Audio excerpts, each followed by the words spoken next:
নমস্কার। তো তোমাদের সাথে আজকে শেয়ার করবো একটা হেলদি সকালের ব্রেকফাস্ট, যেটা হচ্ছে প্যানকেক। এটা বানানো খুব সময় সাপেক্ষ এবং চটজলদি বানানো হয়ে যায়, আর এটা খেলে অনেকক্ষণই পেটটা ভর্তি থাকে। তো এখানে আমি নিয়েছিলাম 150-এর উপরে ময়দা, 250 গ্রাম দুধ, চিনি নিয়েছিলাম যতটা পরিমাণ তোমরা মিষ্টি খাবে, তারপর বেকিং সোডা, নুন পরিমাণ মতো, কলা যদি তোমাদের কাছে অ্যাভেলেবেল থাকে তাহলে দেবে, নয়তো ওটা অপশনাল। তারপর দিয়েছিলাম সাদা তেলটা 3 চামচের উপরে দিয়েছিলাম, কারণ আমার এখানে ময়দার পরিমাণ দুধের পরিমাণ অনেকটা বলে সাদা তেলটা একটু বেশি করে দিয়েছিলাম।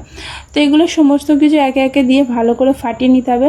ফাটানোটাই হচ্ছে মেন, যত ফাটাবে তত এই কেকটা স্পঞ্জি হবে আর কি। তো একটা থিক লেয়ার হয়ে যাওয়ার পরে ফাটানো বন্ধ করে দিয়ে তারপর ওভেন জ্বালিয়ে তার উপরে দিয়েছিলাম কড়াই বসিয়ে তেল ব্রাশ করে নিয়েছিলাম, কারণ হালকা পরিমাণ তেল দিয়ে করতে হবে, তেল ছাড়াও হয় কিন্তু আমি তেল হালকা ব্রাশ করে নিয়েছিলাম।